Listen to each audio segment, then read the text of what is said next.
and welcome to Perspectives. November 15th, all eyes were on China as the country went through a once-in-a-decade change in leadership. As expected, heirs apparent Xi Jinping and Li Keqiang filled the party's top two posts. Next March, they will take over as president and premier, respectively, paramount leaders of 1.3 billion Chinese nationals. But they inherit a host of challenges.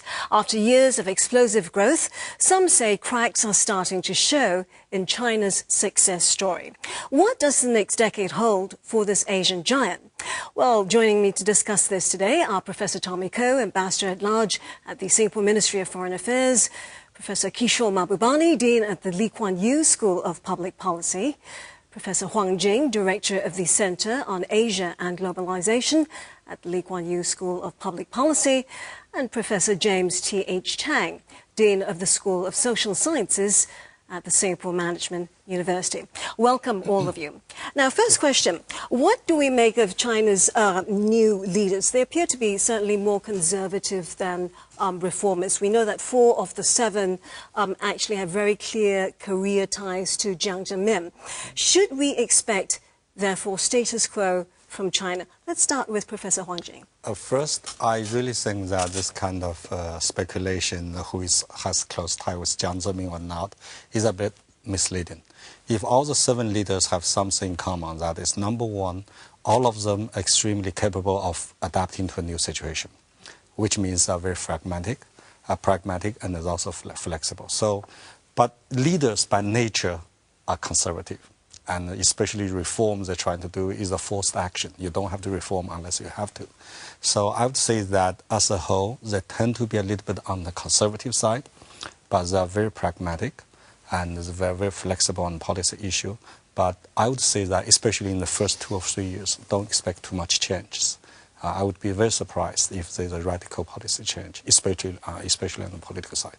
Would you agree, gentlemen? I mean, yeah. Agree to some extent, but also I have some other thinking about the actual nature of this particular leadership. Obviously, they are a bit older, and we should not exaggerate how conservative this group of leaders are, because they do have extensive experiences running the economy, and China's economy has been changing quite rapidly. But we are talking about basically the 5 oldest potential candidates for the selection of the Standing Committee, and then the result was the 5 oldest were elected, and the younger ones didn't make it. And the other thing is we are going to look at a long transition rather than a short transition. First, the government position won't be properly announced until March next year, and then it would take a few more months for them to really settle down. But I sort of disagree in the sense that we are also talking about a leadership group that are not just members of the Standing Committee, but the whole Politburo, the Central Committee, and many members are actually so-called reformists in that particular group. So the overall balance, actually, if we think about the whole leadership group, is probably not as conservative as some people might think they are. What do you think, Prof. Mahbubani? I mean, are they reformists or conservative? I think we have a disagreement here. Well, I think the one piece of warning I have is that, as you know, our discussions are guided by categories given to us by the Western media. And from the Western media's point of view, whatever China does, the glass is always half empty and never half full. And clearly, one thing is clear, that the succession process was difficult. There were clearly a lot of disagreements. And at the end of the day, the sense I get is that massive compromises were made, and as James said, some of the oldest were selected and so on and so forth. But having been selected, having been given their assignments, I expect that they will behave very, as Jing was saying, very carefully, rationally, and pragmatically. And I am actually more optimistic that with these new leaders in place, that you might finally get away from the kind of paralysis that has affected China in the last few years, especially when it came to reforms. And what was even worse is that in the last few years, China made some very serious mistakes in its foreign policy, especially on South China Sea, and even its overreaction to Japan in many ways. So I'm actually hoping that once the dust has cleared and the dust has settled and the new leaders are in place, and they realize that they're all in the same boat, trying to manage a China which they have transformed beyond recognition. And, you know, for example, last year, for the first time, more than 50% of China's population now lives in the cities. Now, when you switch from a rural majority to an urban majority, the demands of governance are drastically different. The middle class expects more, and I think these leaders know that they have to deliver that. Would you agree? I mean, there's some opinion here, of course, that, you know, we have basically an older set of leaders. They're going to be more conservative. They're going to keep the status quo. But isn't this time for some reform? I'm against this ageism, you know. Yes. Being an older person myself, I think you mustn't underestimate older people's capacity for change and reform. But they're all not so old. They're only 60 years old. They're young. So I would say I agree with my three colleagues that these are 7 men of proven ability and competence. But I also take comfort from the fact that the majority of them have either been governors or party secretaries of either great metropolitan city like Shanghai or coastal provinces like Fujian. Yes. So these are men who are exposed to the world. I would say what really encouraged me is that at the 18th Party Congress, there was a consensus that China should continue on the path of reform and opening to the world, and that these are 7 men who are strong supporters of Deng Xiaoping's policy. Okay, but let's talk about Xi Jinping. I mean, you know, he had a very blunt maiden speech to the Communist Party Politburo. I mean, he talked about corruption. He talked about improving the lives of the average Chinese person. I guess the question here is, we really don't know what his vision is for China, although he's really come this far. What do you make of him? I think first, foremost, I would say that he's the one who knows China very well. And when he was very young, about teenagers, his father was purged, and he was sent to the northwestern China. He dropped from the top of society to the very bottom. That kind of psychological saying is very, very important. Cultural Revolution. No, even before the Cultural Revolution. His father was purged in 1964. So he went through a very hard, you know, when he was young, hard life. And I think that's a political asset. And second, this man knows how to work in the system, because, you know, he was called a princeless, but I don't think that's fair for him, because he worked from the very bottom all the way to the top in over 30 years. He did not miss any steps. And another point I want to make is that, you know, when we judge him, we try to judge him from his background, his knowledge, and so on and so forth. But you see that the man has something in him because he knows what's going on outside China. And if you look at his opening speech, very first speech he gave to China, you can see, number one, he did not repeat all those boring official rhetorics. He goes directly to the topic. Number two, he speaks a kind of language that people really understand. There's no those kind of jargons. And number three, he knows what he wants. He only said three things actually. Number one, corruption, he said that. Number two, he wants to deliver what people want. Number three, he's an economic reform. So he's a very, very, I believe, a capable man, and I think that has a lot of hope. Another problem that Xi Jinping may have, in my view, is that although he wants to deliver, but he doesn't know exactly by what means he can deliver. So the danger is that, for example, anti-corruption, instead of follow the rule of law, he may go back exactly what Bush did, that is, use old ways, political campaigns to go against corruption. That's where the worry is.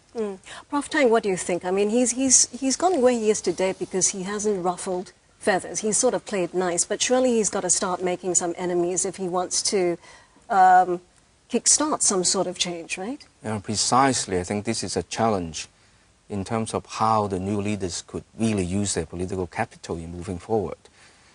We know rather little about exactly what are their real priorities, because if you look at the whole range of issues that this new group of leaders have to tackle, there's so many problems. You know, talking about a difficult job, being leaders of China really is such a huge challenge.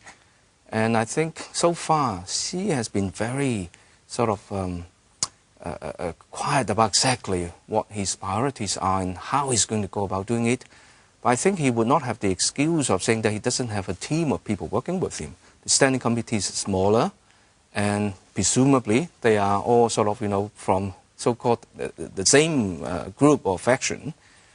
So compared to the previous standing committee. He should be able to focus and mobilize the whole group together more easily than the others. So in that sense, if he really wants to tackle those reforms, he probably is in a better position to do so. You think that he is the sort of closet liberal, which everybody is hoping that he is, you know, that he's the reformer, which Hu Jintao did not become, you know, having assumed leadership 10 years after Tiananmen, that was a missed opportunity. But is Xi Jinping going to pick up the slack here?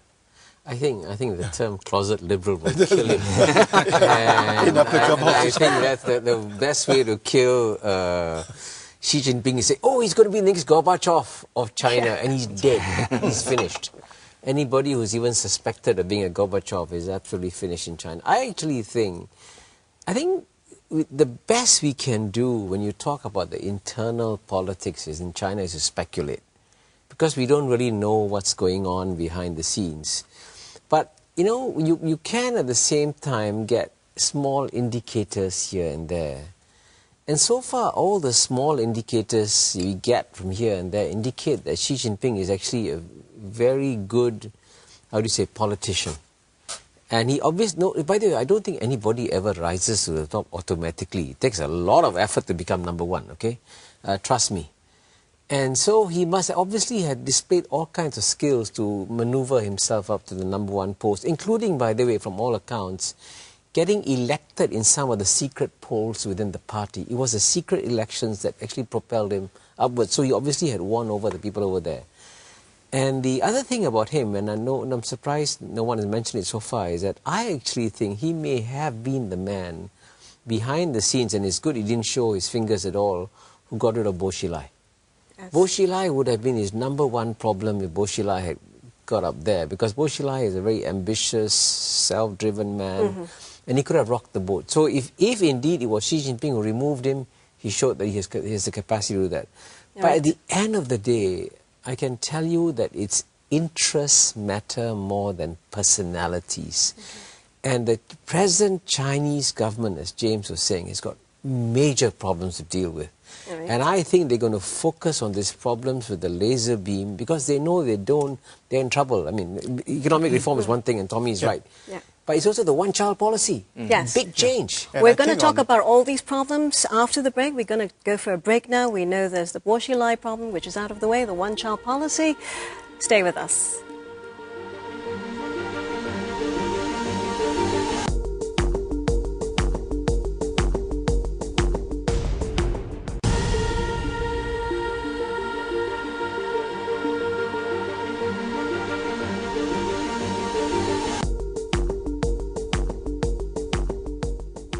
Thanks for staying with us on Perspectives. We were just talking about some of the challenges which this new team in China needs to face down. Now, let's start with Professor Koh. What do you think are the immediate challenges for this new team?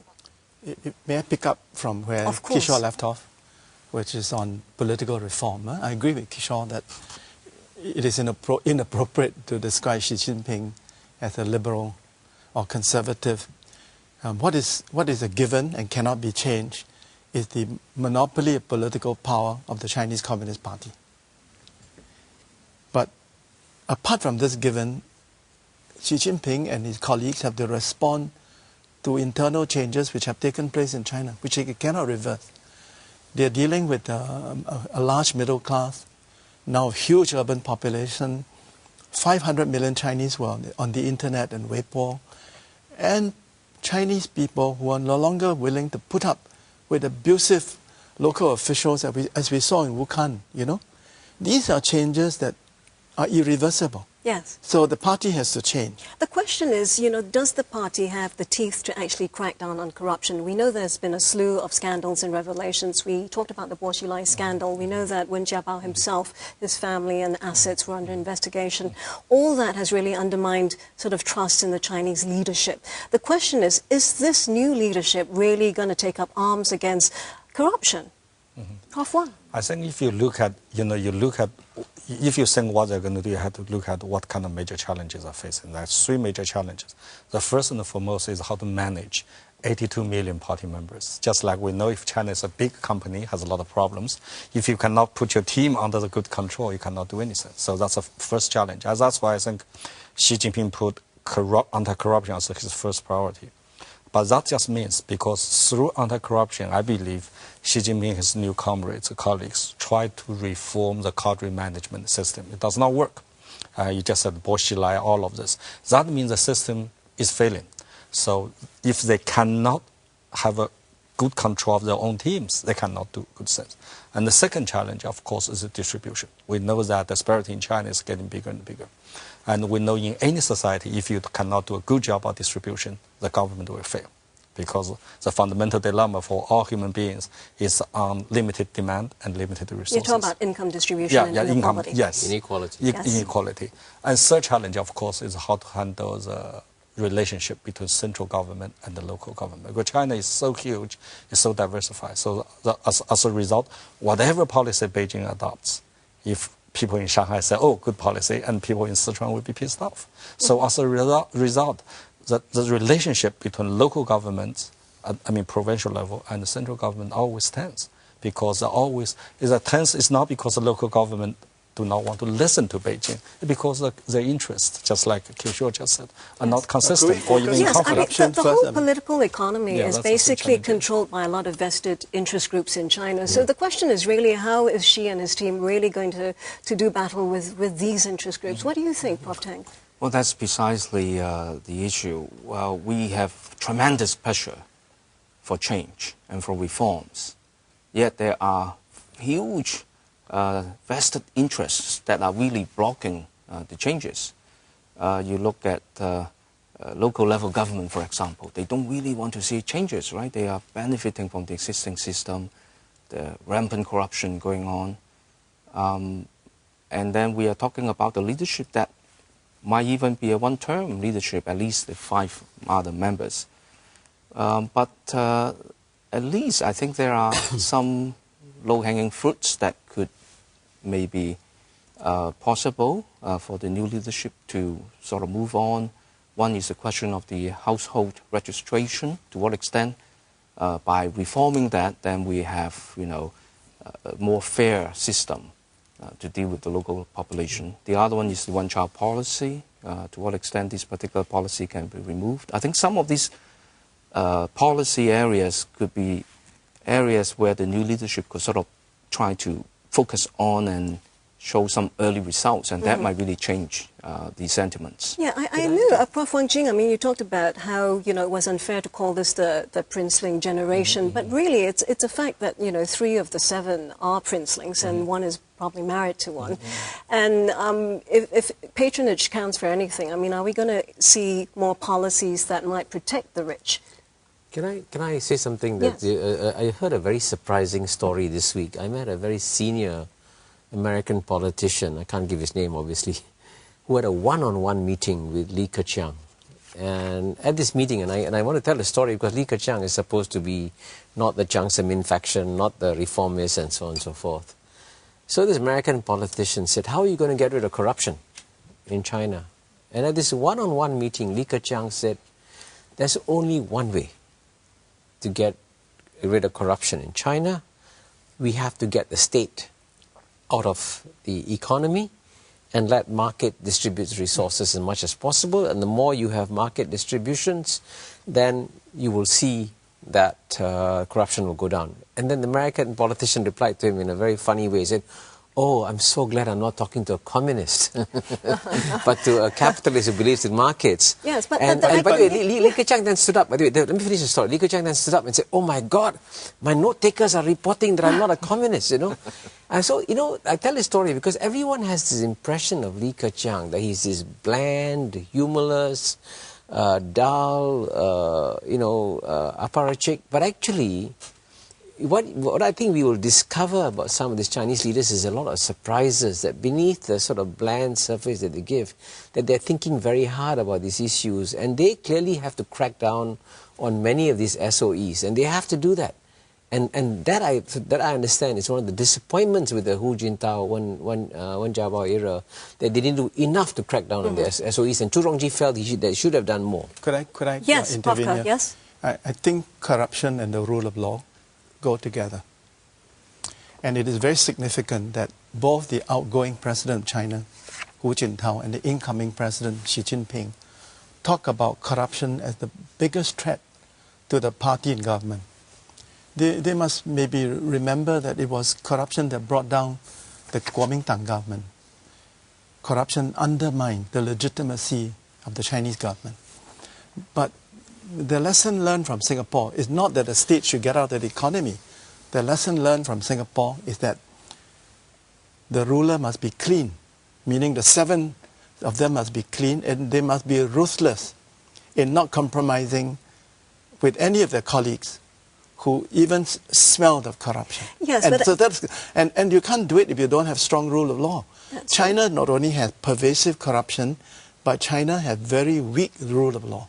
So can they deal, we're still coming back to the question of, can they deal with 83 million of their colleagues, which they have to grapple with, you know, sort of party cadres and their kids who are now running these state-owned enterprises, have been benefiting from the way the political economy has been run for a long time. Prof. Tang? Well, I You think got the magical solution? well, there's a structural problem there. I think there is recognition of that is really a key, even for the survival of the party in the long run. And for China's economic development, you know, political changes and all that would be necessary. But I think the short-term incentive is not very strong for the leaders, right? Because they're just, you know, assuming office.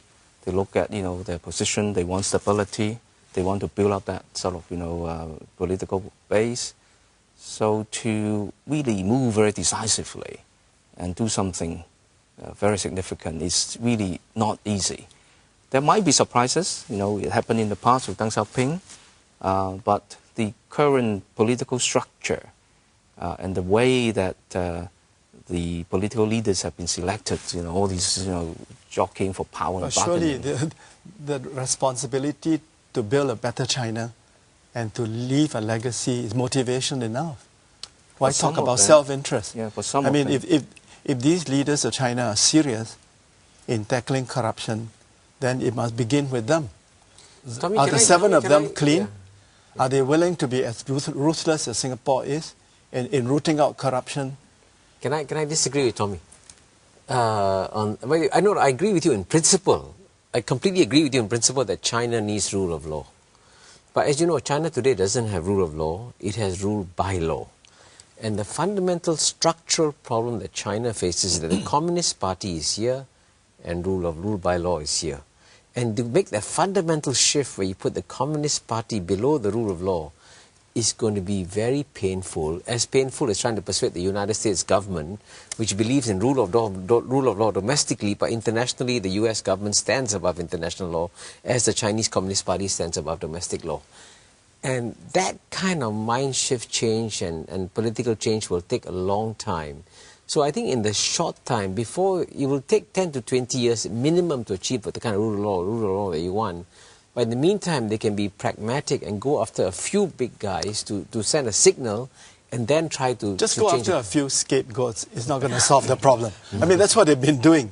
You know, the fact that it's difficult to strengthen the rule of law in China does not mean that they shouldn't aspire to do it. I agree they should. It doesn't mean that, and it doesn't mean that the rule of law is alien to the Chinese civilization. And now here I want to point out to Kishore that 1,000 years ago in the Song dynasty, there was a clean and incorruptible official and judge, Judge Bao. The Chinese people revered him for 1,000 years. Why do they revere him? But it's a because there's no rule of law. That's exactly We've hit on a very interesting topic. We've hit on Judge Pao and the rule of law. We've got to take a break here. We're talking about how the new leaders in China are going to weed out corruption, how and when the rule of law will take hold in China, and Justice Pao. Stay tuned.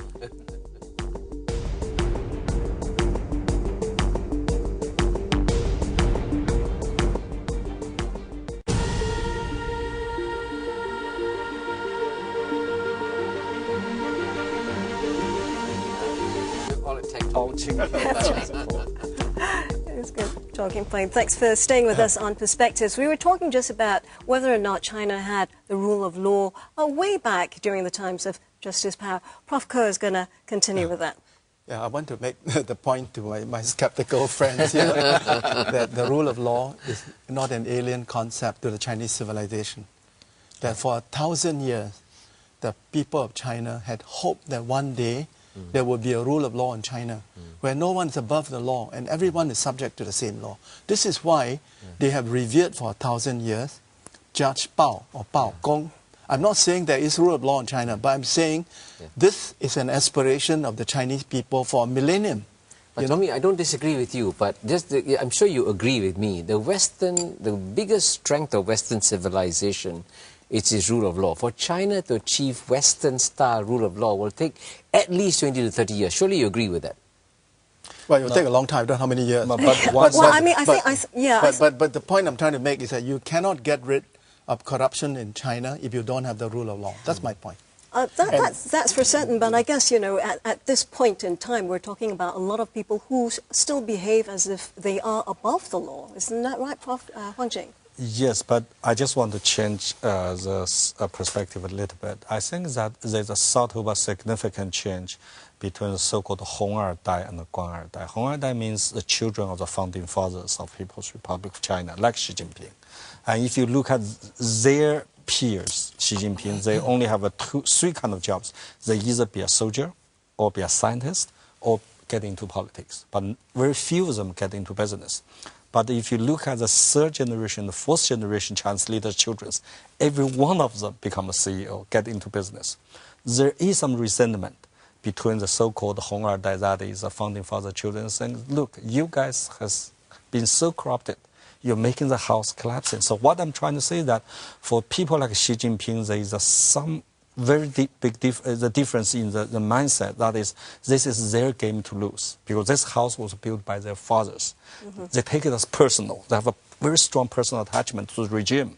That's their game to lose. That kind of mindset you may not find in people like Jiang Zemin or Hu Jintao. I think that's why I gave a little bit benefit of doubt to their determination to go against the corruption, because they know if they don't do that, the entire house will collapse, and this is their house. They say that's theirs. Yes, I guess the resentment that has come up because so much personal wealth is being accumulated, you know, on the part of the privileged classes. I mean, that's going to be exacerbated against this backdrop of a slowing economy as well. And we're going to see a team which is going to have to sort of soft land China into a much slower pace of economic growth. Can this team actually arrest the slowdown, you think? I don't think you should use the word soft land, you know.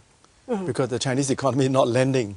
I mean, it may be flying at a slightly lower altitude. Instead of 10%, you'll be flying at 8, 7, 8%. They have to bring it down significantly from double-digit growth numbers. Lower economic growth will still be a major concern. And, I mean, the corruption issue obviously would really make people a bit upset and quite angry, actually. And part of this... Not just that, it could destroy the regime. Corruption could destroy the regime. So even in Hu Jintao's report, which actually is a report not written by him alone, Xi Jinping was very much involved with that drafting of that report. So the theme is very clear.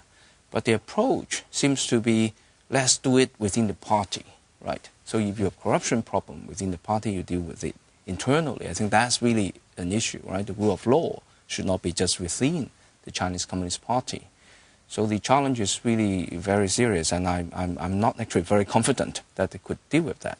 The other issue about economic growth is, of course, this question about the domination of the state-owned enterprises.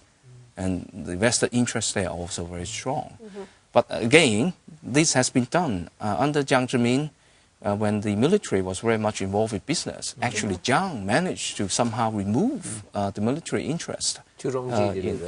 Well, at least, you know, Jiang Zemin was provided the political. That's right, exactly. But you're right too that Zhu Rongji was very much involved with the economic reforms.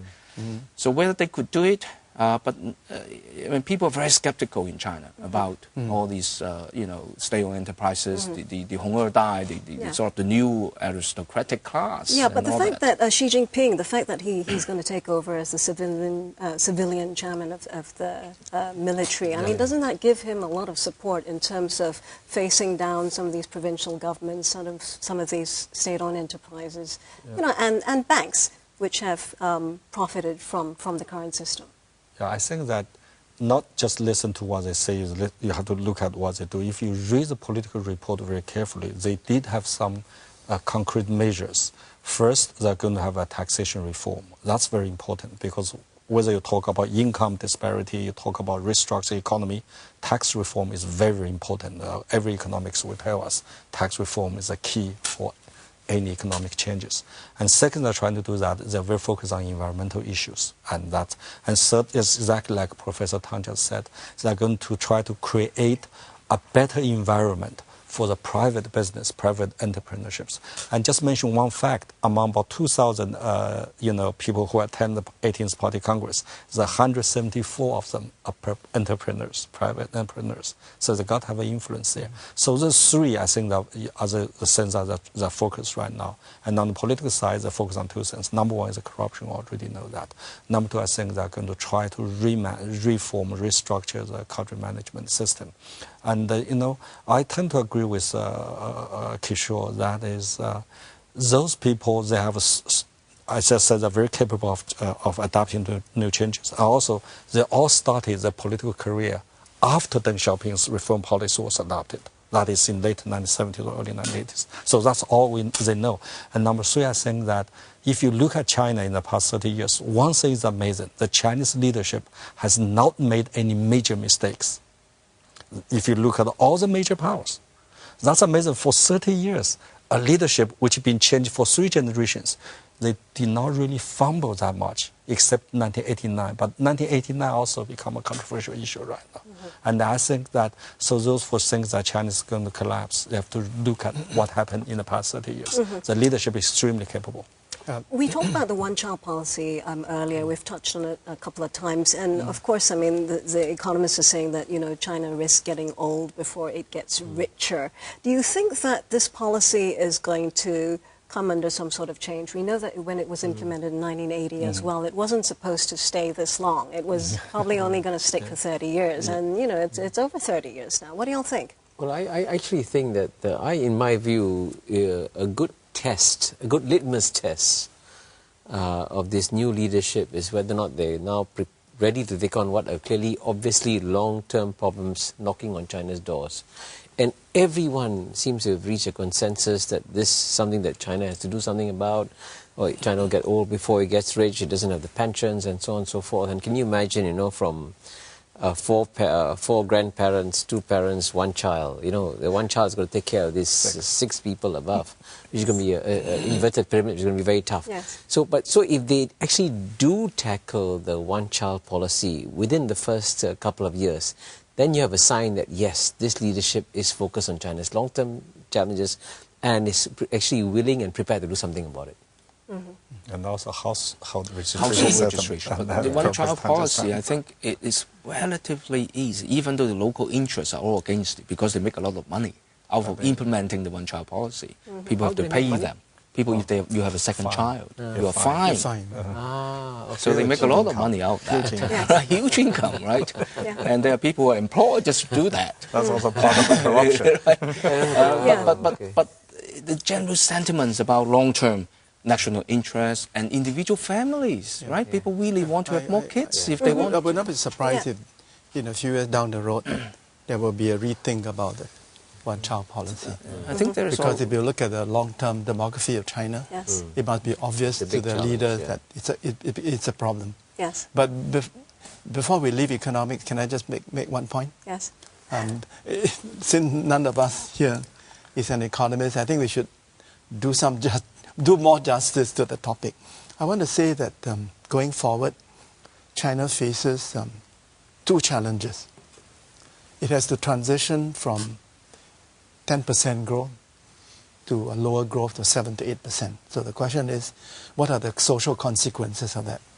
The other challenge is China will have to adopt a new growth model that is dependent less on exports and more on domestic consumption. So again, the question is, can the new leadership help China to make this transition from being so dependent on export to one that has a more balanced dependence on export and domestic consumption? I think those are the two huge economic challenges that the new leadership faces. I have a slightly different view. I don't think China's economy is export-driven, depend on export. I think China's economy is investment-driven. And that causes a huge problem, because I always argue that inequality is not really caused by policies, but by the structure of economy. Because in the economic activity, you have capital, you have labor, you have technology. But for 20 years, 30 years, capital investment in China's GDP is over 50% or 60%. That's an amazingly high number. Yes. Yeah, so whoever is in the money business, whoever in the capital-intensive industry, make a big fortune.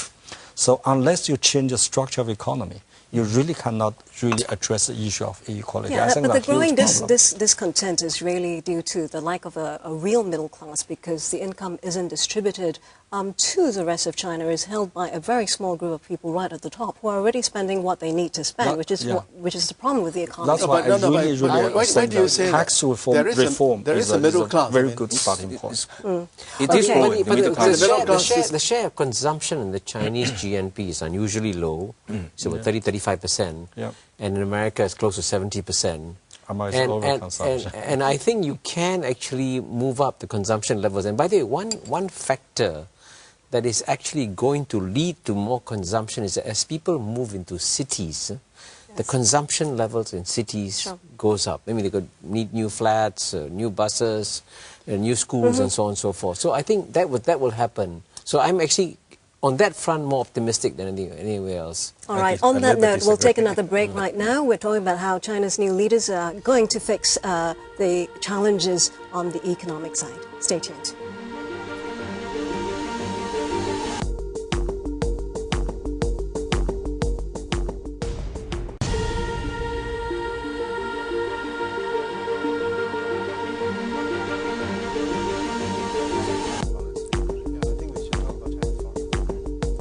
Thanks for staying with us on Perspectives. We're talking about China's future. Now, how will China's relationships with the international community actually change under this new leadership? I mean, can we expect them to be more assertive simply because they're the new kids on the block and they need to be building some credibility here? I actually think that the reason why I'm kind of optimistic about the next few years is that both Obama and Xi Jinping have got to prove that they can manage their economies well. Xi Jinping will get his legitimacy from economic growth. Obama really failed badly in economic management the first term. He's going to try and do as good a job. So when the two leaders, the two major powers meet, they have a common focus on economic growth. So I think that will override many of the differences. And for whatever reason, China made some serious mistakes in the last 2 years. And I get the feeling, talking to them, that they're aware that they made these mistakes. And I think Xi Jinping and this new team will try to correct them. But that's an optimistic view, and you may all disagree. And I agree with the first point, which is that under Obama and Xi Jinping, I believe the US and China will maintain stable, largely cooperative relations. What Kishore probably is referring to is that China overreacted to Japan on Senkaku Diaoyi, and China did not handle the South China Sea dispute as astutely as China could have. I think that's probably what it was. Korea, probably. Korea and also China's handling of Korea, the two Koreas. So do you think that this new team will continue a sort of similar kind of handling of these situations? I mean, one, vis-a-vis the Japanese, and secondly, looking at their territorial disputes with Vietnam and the Philippines in the South China Sea. I mean, are they going to be more tough diplomatically because they are new? I think that the top challenge, the most difficult challenge for Chinese leaders in terms of foreign policy is not out, it's in. That is because there's a rise in nationalism, especially with young people, and they really, really feel confident about themselves. This put a huge pressure on Chinese leaders. So for the Chinese leaders, the audience is not abroad, internally. So they will not for the sake of foreign policy to sacrifice their internal political interests. So And will that's they where the continue problem is. this nationalism play? Will they continue this play because Japan is an easy enemy? But I think that they are very smart in dealing with countries like the United States or even India or even South China Sea. They can be very compromising because they know that's where the point. But especially Japan is worrisome because of the bad history between the two countries. I think that on Japan they'll be very tough. I think this is going to be a two-phased sort of game. They're going to be tough. Don't think there's any question about it. They're going to be tough on Japan. They would have a very sort of nationalistic kind of posturing over the South China Sea. It's emotional, different. But then the senior leaders obviously are aware of the potential risks and dangers of pushing too far, and they do need to manage things. The Americans are going to be a bit tougher for the second term Obama administration.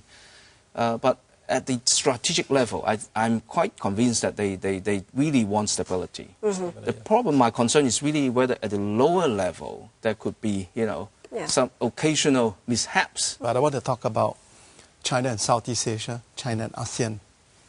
And I want to, like Kishore, strike a rather optimistic note. I want to say that China must have realized that in July this year, China put too much pressure on Cambodia. It's a big mistake.